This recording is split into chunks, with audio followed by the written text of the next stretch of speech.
পাত্রের ছোট ভাইকে প্রপোজ করে দিল অদ্রিতা। বিস্ময়ে হতবাক বাড়ির লোক।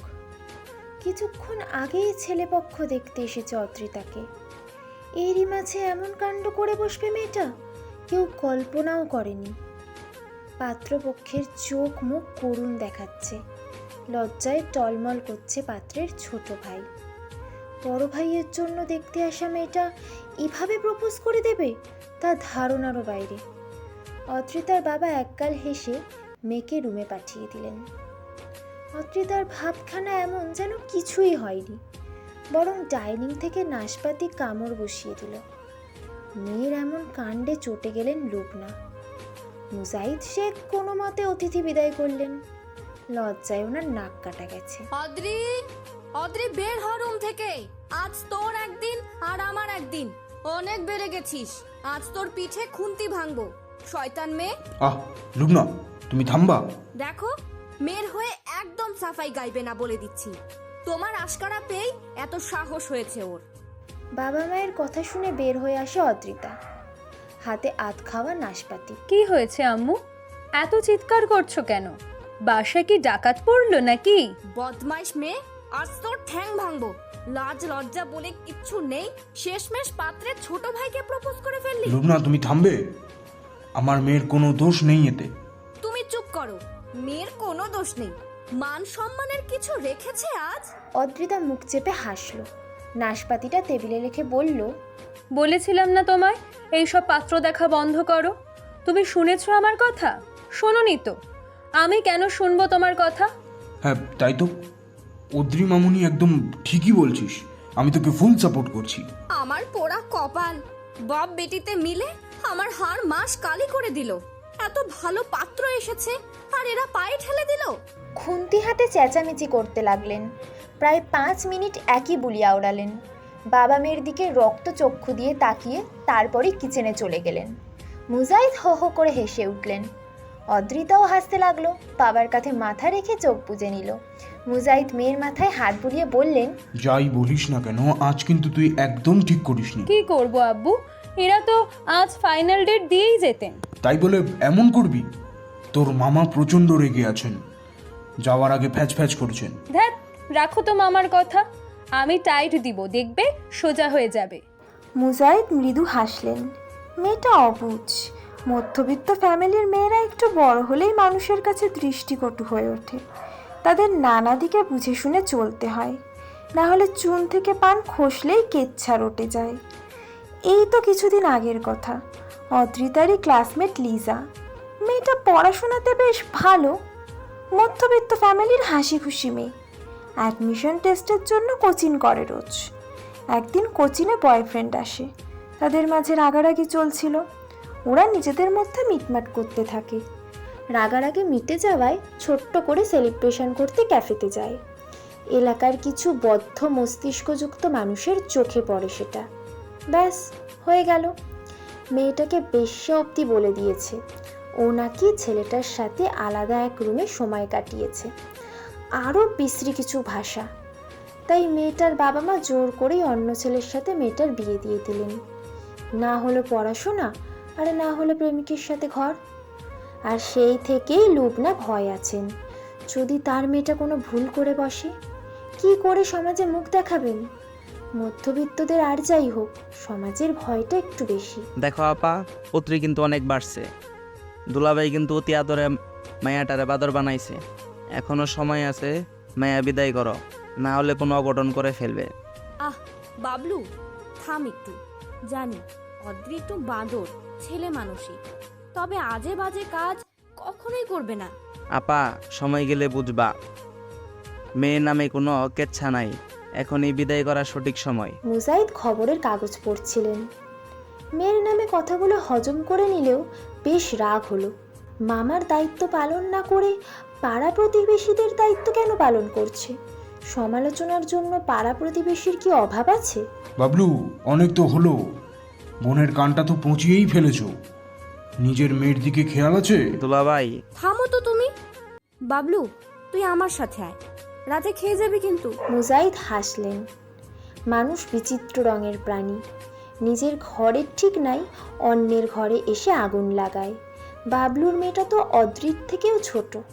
এই ছোট বয়সে মেয়েটার বিয়ে দিয়ে কী লাভটাই বা হলো? সেই তো সংসারে ঝামেলা আর ঝামেলা, মাঝখান থেকে মেয়েটার জীবন নষ্ট। বিকেলের ঘটনা, সেতু স্কুল থেকে এসে বলল, আপা, এ আপা, কি হয়েছে বলো। তুই কি করে প্রপোজটা করলি রে? আমার তো সাহসই হবে না। সাহস থাকতে হয়। ইস, কেন যে আজ স্কুলে গিয়েছিলাম, সিনেমাটা একেবারে মিস হয়ে গেল। বিছানায় বালিশ দুটো রেখে অদ্রি গম্ভীর দৃষ্টিতে তাকালো। সেতুর কান টেনে নিয়ে বলল, তোর না সামনে পরীক্ষা, পড়াশোনা বাদ দিয়ে আমার সাথে মশকরা করছিস?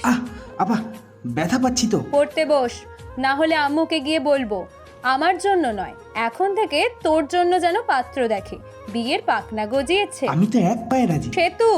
অদ্রিতার ধমকে নুয়ে গেল মেয়েটা। টেবিল থেকে বই নিয়ে স্টাডি রুমে চলে গেল। ফোঁস করে দম ফেলল অদ্রিতা। কিছুদিনের মাঝেই অ্যাডমিশন নিতে হবে, অথচ মায়ের পাত্র দেখা দেখি শুরু হয়ে গেছে। আচ্ছা, বাবা কি পড়াশোনাতে সাপোর্ট দেবেন? সকাল সকাল বেশ মেজাজে আছেন লুবনা। মায়ের এমন মিষ্টি আচরণে খটকা লাগছে। তীক্ষ্ণ দৃষ্টিতে লুবনার দিকে তাকিয়ে আছে সেতু। তার পরিষ্কার মস্তিষ্ক বলছে আবার 12টা বাজতে চলেছে। কি হয়েছে, খাচ্ছিস না কেন? না মানে, আপা এলে খাবো। আচ্ছা, তাহলে এটা রেখে দিই, অদ্রি এলেই না হয় গরম গরম পরোটা ভেজে দিব। মায়ের এমন নরম আচরণে সেতু হা হয়ে গেল। বাবা ফাইল হাতে কাজ করছেন, টেবিল জুড়ে হরেক রঙের ফাইল। ও দীর্ঘশ্বাস ফেলল। জন্মের পর থেকেই বাবাকে ফাইলের গোডাউনে বসে থাকতে দেখেছে, তাই বিষয়টা স্বাভাবিক। মুজাহিদ একটা ব্যাংকে চাকরি করেন আজ 16 বছর। আগে মাধ্যমিক বিদ্যালয়ের শিক্ষক ছিলেন, বেতন কম হওয়াতে ছেড়ে দিয়েছেন। মুজাহিদের সামনে চা এগিয়ে দিলেন লুবনা। লুবনার হাতের চা অত্যন্ত বিষাদময়, কারণ অতিরিক্ত চিনি দেন চায়ে। মুজাহিদ তবু চাটা নিল। গত 22 বছর ধরে এই শরবত চাই পান করে যাচ্ছেন। কখনো রাগারাগি করেননি, বরং সবসময় প্রশংসাই করেছেন। মুজাহিদ চায়ের কাপে চুমুক দিলেন, আজও বললেন, চাটা খুব ভালোই হয়েছে। লুবনা একটু হাসলেন। মুজাহিদের পাশে বসে মিষ্টি কণ্ঠে বললেন, বাবলু যে সম্বন্ধটা এনেছিল, ওই যে পাত্রের ছোট ভাই শুভ, তো ওরা ওদের ছোট ছেলের জন্যই অদ্রিকে পছন্দ করেছে। আমি না তোমাকে না বলেই হ্যাঁ বলে দিয়েছি। মুজাহিদ ভ্রু কুঁচকালেন, একটু সময় নিয়ে ভাবলেন কিছু বলবে, তার আগেই অদ্রিতার কণ্ঠ ভেসে এলো, মানা করে দাও, আমি এই সব বিয়েতে রাজি নই। টিউশনি পড়িয়ে সদ্য বাইরে থেকে আসা ঘামে ভেজা অদ্রির শরীর কাঁপছে। এক কথা বোঝাতে বোঝাতে ক্লান্ত ও। অদ্রি, ঘরে যা, আমি তোর বাবার সাথে কথা বলছি। তুমি তো আমার বিষয় নিয়েই বলছো মা, আর কতবার বলবো আমি এখন বিয়ে করতে চাই না। আব্বু! চুপ! তোর আব্বু আমায় কি বোঝাবে? ছেলে কুয়েত থাকে, তুই নির্লজ্জের মতো কাজ করেছিস, তারপরও তারা তোকে বউ হিসেবে চায়। তোর জন্য বড় ছেলেকে বাদ দিয়ে ছোট ছেলেকে বিয়ে করাতে চায়, আর তুই নাকচ করছিস। শোনো আম্মু, আমি এই বিয়ে করব না। ছেলে কে কি করে এই সবে আমার কোনো আগ্রহ নেই। ওনারা বেহায়া না হলে আবার আসতেন না। অদ্রি! মুজাহিদ আহ বলে চেঁচিয়ে উঠলেন। মা মেয়ের মাঝে যেতে চাইছিলেন না উনি, তবুও যেতে হচ্ছে। অদ্রিমা, আব্বু, তুমি অন্তত বিয়ের কথা বলো না। অদ্রির কথায় অসহায় ভাব, চোখে পানি চিকচিক করছে। মুজাহিদ দীর্ঘ নিঃশ্বাস লুকিয়ে বললেন, তুই যা বলবি তাই হবে। লুবনা রেগে গেলেন। হাতে থাকা গ্লাসটা ডুম করে টেবিলে রাখলেন, চোখে পানি নিয়ে চেঁচাতে লাগলেন, আমার আর কি? আমি এই সংসারের কে? কোনো মূল্য আছে আমার কথার? যা ইচ্ছে তাই করো, কিচ্ছুটি বলবো না। বাপ মেয়েতে আমার মাথাটা চিবিয়ে খেলো, আমিও দেখবো কতদিন বিয়ে না করিস তুই। অদ্রিতা সেদিকে কান দিল না, বাবার দিকে মায়াময় দৃষ্টিতে তাকালো। মুজাহিদ চোখ ফিরিয়ে নিলেন। তার এই মেয়েটা বড্ড আবেগে ঠাসা। অদ্রিতার মুখের সাথে নিজের মায়ের মিল পান উনি, আর তাই তো মেয়েটার কথার পৃষ্ঠে কথা বলতে পারেন না। আব্বু! মামুনি, আমি পড়াশোনা করতে চাই। সপ্তাহখানেক আগেই তো রেজাল্ট এসেছে। হ্যাঁ, গোল্ডেন প্লাসটা মিস হয়ে গেছে, তবে প্লাস তো এসেছে। তবে কথা দিচ্ছি এবার আরও মনোযোগ দিয়ে পড়বো। প্লিজ আব্বু। মুজাহিদ চিন্তায় পড়লেন। এই এলাকার কিছুদিন আগে যা ঘটেছে তাতে অদ্রিতা ভার্সিটিতে গেলে সবাই জ্বলে উঠবে, কলঙ্কের তকমা লাগিয়ে দেবে। তাছাড়া কলেজটা এলাকাতেই ছিল, ভার্সিটি তো বেশ কিছু কিলোমিটার দূরে, তাও ভালো নয় তেমন। আব্বু, মা আমিও চাই তুই পড়াশোনা কর, কিন্তু সব কিছু মিলিয়ে মুজাহিদ কথা শেষ করতে পারলেন না। অদ্রিতা ডুকরে কেঁদে উঠল, চাপা কান্নায় আর্তনাদ করছে সে। বাবার দিকে না তাকিয়ে রুমে চলে গেল। মুজাহিদের বুকে যেন তীর বেঁধে গেল। মেয়ের কান্না কিছুতেই সহ্য করতে পারছেন না, কিছু করতে হবে। এভাবে মেয়েটা পড়াশোনাটাও বন্ধ হওয়া উচিত নয়। বিয়ের বয়স হয়েছে মাত্র, পার তো হয়ে যায়নি, তবে এখান থেকে ভার্সিটিতে কিভাবে পড়বে? ভীষণ মন খারাপ অদ্রিতার। ও খোলা জানলা দিয়ে বাইরে তাকিয়েছিল, সুন্দর চাঁদ আকাশের বুকে, তবে সেসব তাকে ছুতে পারছে না। ঘড়ির কাঁটা তখন 11টা ছুঁয়েছে। ফোনটা বেজে উঠল, আননোন নাম্বার। অদ্রিতার হৃদয় অনুমতিহীন। একবার দুবার করে একাধিকবার কল এলো, শেষমেশ কল রিসিভ করলো অদ্রি। তবে দুপ্রান্তের কেউই কথা বলছে না। অদ্রি বড় বিরক্ত হয়ে বলল, হ্যালো, কে বলছেন? কথা না বললে কল কেন করেছেন? আজব লোক। অদ্রি কলটা রাখতেই যাচ্ছিল, ঠিক সেই সময় ওপাশ থেকে পুরুষ কণ্ঠটি বলল, অদ্রি বলছেন? আমি শুভ। শুভর দম ওঠানামা করছে। ফোনের এপাশে থাকা অদ্রি চুপ। ছেলেটা বড় অধৈর্য হয়ে বলল, অদ্রি শুনছেন? মেজাজ চটে যাচ্ছে অদ্রির। এই লোক ফোন নাম্বার পেল কোত্থেকে? অদ্রি আপনি শুনছেন? কেন কল করেছেন? শুভ যেন এই কথারই অপেক্ষা করছিল। ও বিলম্ব না করেই বলল, আপনার প্রপোজ আমি অ্যাকসেপ্ট করে নিয়েছি। অদ্রির মনে হলো শুভর মাথাটা ফাটিয়ে দেবে, আবার মনে হলো নিজের মাথাটা আগে ফাটানো উচিত। অদ্রি আপনাকে আমার পছন্দ হয়েছে, আমি বাসায় বলেছি, সবাই মেনে নিয়েছে। আপনার কি মাথা খারাপ শুভ? সরি। আপনি এটা বুঝেননি? আমি বিয়েটা করতে চাই না, সেজন্য ওই কাজটা করেছি। শুভ হাসল।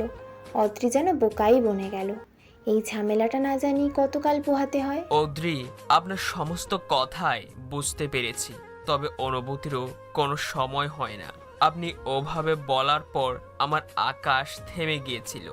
বড় ভাইয়ের জন্য বউ দেখতে এসে এমন পরিস্থিতিতে পড়ব, তারই সাথে সেই মেয়েকে পছন্দ করে ফেলব, সবটা আমার জন্য কঠিন ছিল, বাট আমি সামলে নিয়েছি। আপনার হাত ধরে আজীবন থাকতে চাই আমি। শুভর এতগুলো কথা শুনে অদ্রির মনে হলো মরে যাওয়াই বুঝি ভালো। সে আবার বলল, বিয়েটা ভাঙার জন্যই অমনটা বলেছে।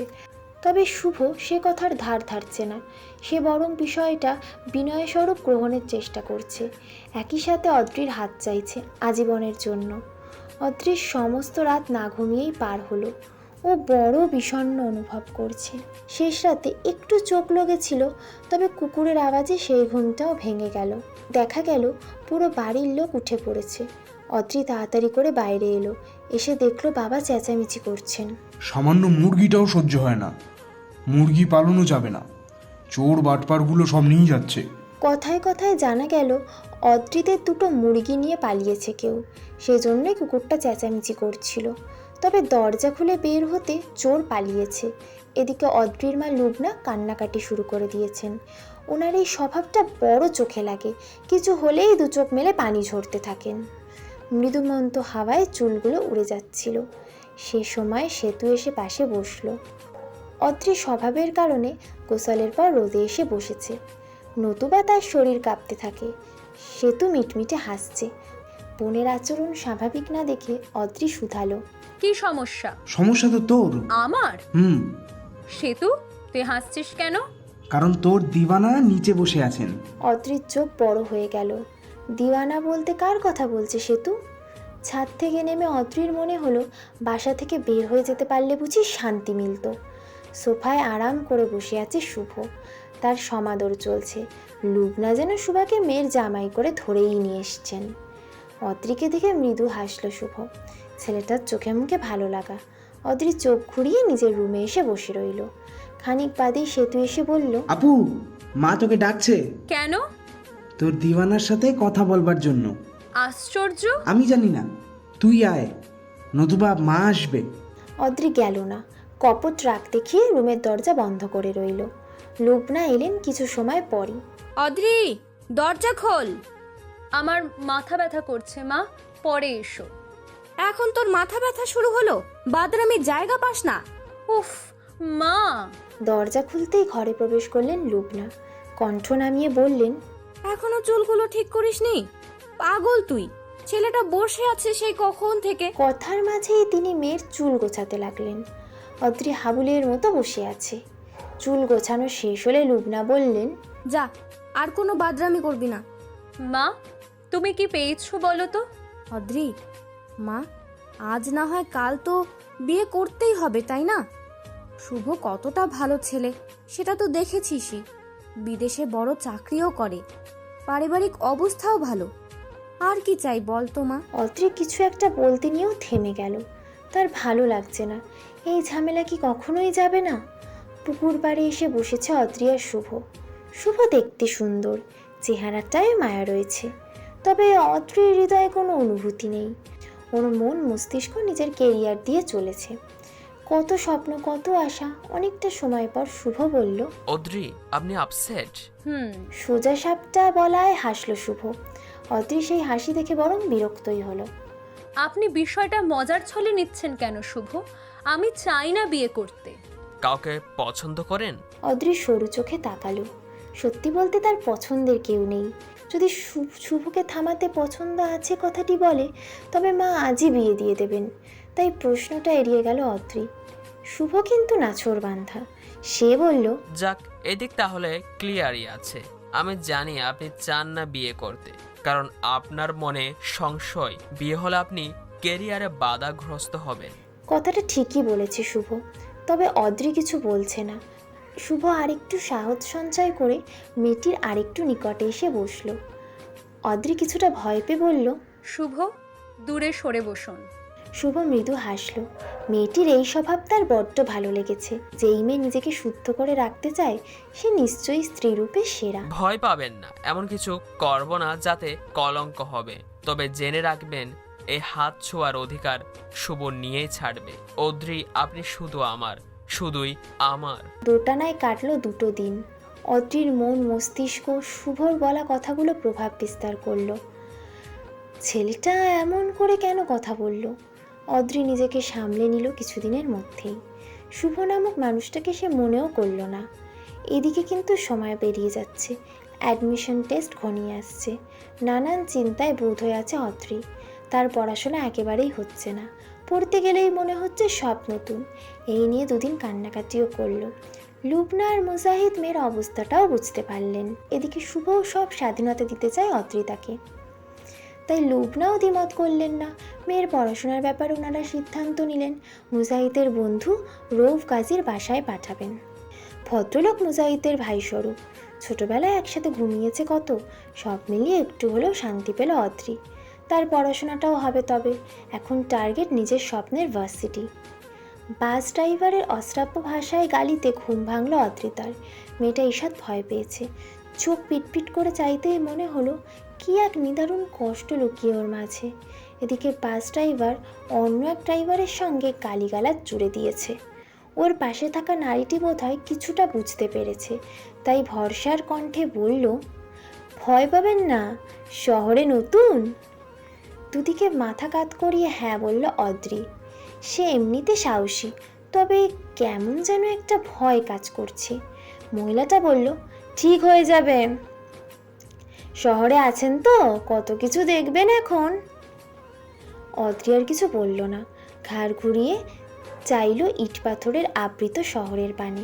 কুমোট বাতাস, অট্টালিকা আর মানুষের গদাগাদি। এই এক মুহূর্তের জন্য অদ্রির মনে হলো দম বন্ধ হয়ে আসছে। সে মারা যাবে। একটি নির্দিষ্ট ঠিকানায় পৌঁছালো অদ্রি। তার মাথা ব্যথা করছে। শহরে আসাটা তার জন্য একটা চ্যালেঞ্জ ছিল। বাবা অবশ্য আসতেন, তবে একটা কাজ পড়ে যাওয়ায় আশা হয়ে ওঠেনি। এদিকে অদ্রির ভার্সিটি অ্যাডমিশন টেস্ট কাছে থাকায় একাই আসতে হলো তাকে। সে বেশ বড় মুখ করে বলে এসেছে একাই যেতে পারবে। পথে মা কতবার কল করেছেন তার হিসাব নেই। সে বেশ বড় মুখ করে বলে এসেছে একাই যেতে পারবে। পথে যে মা কতবার কল করেছে তার হিসাব নেই। যাক, অবশেষে পৌঁছালো অদ্রি। সে কিছুটা ভীত হয়েছিল। একেবারে অচপাড়া গায়ের মেয়ে সে নয়, তবে ওই যে গণ্ডিটা পেরিয়ে আসা হয়নি, সে কিছুটা ভীত হয়েছিল, তাই এত ভয়। ওই যে গণ্ডি পেরিয়ে আসা হয়নি, তাই এত ভয়। একটা লম্বা শ্বাস নিয়ে বাড়িটার দিকে এগোলো অদ্রি। ভীষণ সুন্দর বাসাটা, অদ্রির ভালো লাগলো। সে ধীর পায়ে এগিয়ে যেতেই দারোয়ান বলল, কি চাই? মামা, এটা রাউফ আঙ্কেলের বাসা? জি। আমি ওনার কাছে এসেছি, আমার বাবা ওনার বন্ধু। দারোয়ান একবার ভালো করে অদ্রিকে দেখলেন, তারপর কল করলেন কাউকে একটা। অদ্রি ততক্ষণ ওভাবেই দাঁড়িয়ে রইল। কথা শেষ করে তবেই বাড়ির ভেতরে যাওয়ার অনুমতি পেল অদ্রি। পুরো ব্যাপারটা অদ্রির কাছে শ্বাসরুদ্ধকর ছিল। অদ্রি কিছুটা মন খারাপ করেই বাড়ির ভেতর প্রবেশ করলো। আশেপাশে মানুষ নেই, একদম নীরব পরিবেশ, সেই জন্যই কিনা ওর ভয় বেশি। এর মধ্যেই হুট করেই ফোনটা বেজে উঠল। চট করে রিসিভ করলো অদ্রি। অদ্রি, আমি শুভ বলছি। আপনি পৌঁছে গেছেন? জি, পৌঁছে গেছি। কথাটি শেষ করেই কল রাখতে যাচ্ছিল ও, তবে এতে শুভকে অপমান করা হয়, তাই ও পুনরায় ফোনটি তুলল। উপাস থেকেই শুভ হেসে বলল, অদ্রি, শুনছেন? অদ্রি কিছু বলল না, শুভই বলল, ঠিক আছে, সাবধানে থাকবেন, পরে কল করব। শেষ বাক্যটিতে অদ্রির মনে হলো বড় জোর গলায় বলতে আর কল করবে না। আমার ভালো লাগে না, তবে বলা হলো না। অদ্রি ব্যাগ দুটো হাতে তুলে নিয়ে বাড়ির সদর দরজা দিয়ে প্রবেশ করলো। চারপাশের সাজসজ্জা দেখে আনমনেই হাঁ হয়ে গেল ও। এই ধরনের বাড়ি সাধারণত সিনেমাতে দেখা হয়। রৌফ আঙ্কেলরা ধনী, তবে এত ধনী এটা আশা করেনিও। ধন সম্পদ মানুষকে অহংকারী করে তুললেও রৌফের পরিবার এই দিক থেকে আলাদা। তারা ভীষণ মিশুক প্রকৃতির, বিশেষ করে রৌফের স্ত্রী রোকেয়া। তিনি যে অদ্রিকে কন্যার মতো ট্রিট করছেন, অদ্রি ভীষণ অবাক হচ্ছে সব কিছুতে। খাওয়া দাওয়ার পর্ব শেষ করে অদ্রিকে ঘর দেখিয়ে দেওয়া হলো। আলিশান বাড়ির আলিশান কক্ষ। অদ্রির এবার ভালো লাগছে, এই পরিবেশটা তার পছন্দ হলো। মায়ের সাথে কথা বলে সে গোসল ছেড়ে নিল। জার্নি করায় ক্লান্ত ছিল সে, তাই তুলতুলে বেডে গা ছোঁয়াতেই ঘুম এসে গেল দু চোখে। সন্ধ্যায় ঘুম ভাঙল অদ্রির। এবার শরীর চাঙ্গা লাগছে। হাত মুখ ধুয়ে এলো ড্রয়িং রুমে। রৌফ আর রোকেয়া বসে আছেন, হাতে চা। ঘুম ভেঙেছে মা? জি আন্টি, টায়ার্ড ছিলাম তো, তাই অনেকটা সময় ঘুমিয়েছিলাম। ভালো করেছো। এখন বলো, চা খাবে নাকি কফি? চা খাবো আন্টি। আচ্ছা, আসো তাহলে। কথাটি বলেই উঠতে নিয়েছিলেন রোকেয়া। অদ্রি বাধা দিয়ে বলল, কিচেন থেকেই তো, আমি নিতে পারবো। রোকেয়া যেন কিছুটা খুশি হলেন। মেয়েটার স্বাভাবিক ভাব তাকে স্বস্তিও দিচ্ছে। কেটলি থেকে গরম চা নিল অদ্রি। চা ওর সবসময় প্রিয়, যে কোনো সময় চা পানে অভ্যস্ত সে। কেটলিটা রাখার সময় নজরে পড়ল বৃহৎ জানালা দিয়ে বাগান দেখা যাচ্ছে, সেখানে আবার ফোয়ারা রয়েছে। রাতের আধারে বড় সুন্দর দেখাচ্ছে। আকাশ সম আগ্রহ নিয়ে ফোয়ারার দিকে এলো অদ্রি। চেয়ে রইল, দারুণ সুন্দর এটি। তাই ছুঁয়ে দেখার লোভ সামলাতে পারিনি। যেই না ছুতে যাবে অমনি একটি কণ্ঠ ভেসে এলো। এখানে কে? পুরুষ কণ্ঠ। অদ্রি সামান্য ভয় পেয়ে গেছে, তাই পেছনে না ঘুরেই বলল, জি আমি। আমি কে? আমি মানে বাক্যটি পুরো করার আগেই পুরুষটি পুনরায় বলল, এখানে কি? এবার অদ্রি আসলেই ভয় পেল। সে ঘুরে তাকানোর সাহস পাচ্ছে না। কণ্ঠটা একটু বেশি ভয়ালো যেন। চওড়া দেহের পুরুষটি সামনে এসে দাঁড়ালো। অদ্রি শুকনো ঢোক গিলছে। ছেলেটা বেশ মেজাজ নিয়ে বলল, নাম কি? অদ্রিতা শেখ। ক্লাস? এইচএসসি দিয়েছি। এই প্রশ্নের জবাব দিতে গিয়েই যেন বিব্রত হচ্ছে অদ্রি। ও সরু চোখে তাকালো, দেখলো পুরুষটি গম্ভীরভাবে তাকিয়ে আছে। ওর কেন যেন কান্না পাচ্ছে, নিজের সত্তা হারিয়ে ফেলছে যেন। রাগীব, ওকে ভয় দেখাচ্ছ কেন? কণ্ঠটি রোকেয়ার। ধরে প্রাণ ফিরে পেল অদ্রি। তাকালো অসহায় দৃষ্টিতে। রাজীব একটু জোরেই হেসে ফেলল। রোকেয়া ছেলের নিকট এসে বললেন, তুমি কবে ঠিক হবে বলো তো? কখনোই ঠিক হব না আম্মু, বাট ও যে এত ভীতু তা জানতাম না। ভীতু শব্দটি বলায় অদ্রিতার মুখশ্রী ফ্যাকাশে হয়ে এলো। সে ভীতু? সত্যি কি তাই? বিপরীতে কোনো জবাব এলো না। রোকেয়া অদ্রিতার মাথায় হাত রাখলেন। ভয় পেও না, ও আমার ছেলে রাগীব, বড় দুষ্ট। উফ আম্মু, বড় দুষ্ট হয়েছে তুমি। বয়স হলো, তবে বুদ্ধিটা হচ্ছে না। অদ্রিকে সরি বল রাগীব। বাক্যটি বলেই রোকেয়া অদ্রির দিকে তাকালেন। অদ্রি বলল, ঠিক আছে আন্টি, সরি বলতে হবে না। এ কথা বললেও রাজীব কিন্তু সরি বলতে ভুলল না। সে সাথে রোকেয়া যেন শুনতে না পায়, তাই ফিসফিস করে বলল, ভীতু মেয়ে। ভিতু মেয়ে? অদ্রিতা শেখ আর ভিতু শব্দটি একেবারেই বেমানান। নেহাতি সে ভদ্র, নতুবা রাজীব নামের ছেলেটির গাল লাল করে দিত। নিজে কক্ষে বসে এসবই ভাবছিল সে। এমন সময় কলটা বেজে উঠল। বড় বিরক্ত হলো অদ্রি। রিসিভ করলো না। তবে ওপাশের ব্যক্তিটিও থেমে নেই, লাগাতার কল করে চলেছে। এবার অদ্রি কল রিসিভ করলো, তবে টু শব্দটিও করলো না। ওপাশ থেকে কণ্ঠটি বলল, অদ্রি, আমি শুভ বলছি। শুভ? আপনি কখনোই আমার জন্য শুভ নন। সর্বদা অশুভ হয়ে কেন আসেন বলেন তো? রাজীবের ঘরের লাগোয়া বারান্দাটা একটু বেশিই সুন্দর। বিশাল আর খোলা হাওয়াতে এর সৌন্দর্য অধিক চোখে পড়ে। দুদিন ধরে বারান্দার দিকে নজর যাচ্ছে অদ্রির। মেয়েটা একটা সংকোচ থেকে সে পথে আর যায়নি। তবে এই ভোরবেলায় লোকটা যেন সামলে উঠতে পারেনি। ভীষণ সুন্দর একটা ঘ্রাণ নাকে এসে ধরা দিচ্ছে। অদ্রি ছুটে গিয়ে নিচের বারান্দায় এসে দাঁড়ালো। এখান থেকে রাজীবের বারান্দাটা দেখা যায়। নানান রঙের ফুল রাখা সেখানে। অদ্রির মন ছুটে যেতে যাচ্ছে। ও বিড়াল পায়ে এগিয়ে গেল। করিডোর পেরিয়ে আসতেই পায়ের গতি নেমে গেল। রাজীব জিম করে এসেছে। উন্মুক্ত শরীরে বিন্দু বিন্দু জলবিন্দু। অদ্রির মনে হলো তার শরীর কাঁপছে, চোখ ঘোলাটে হয়ে আসছে।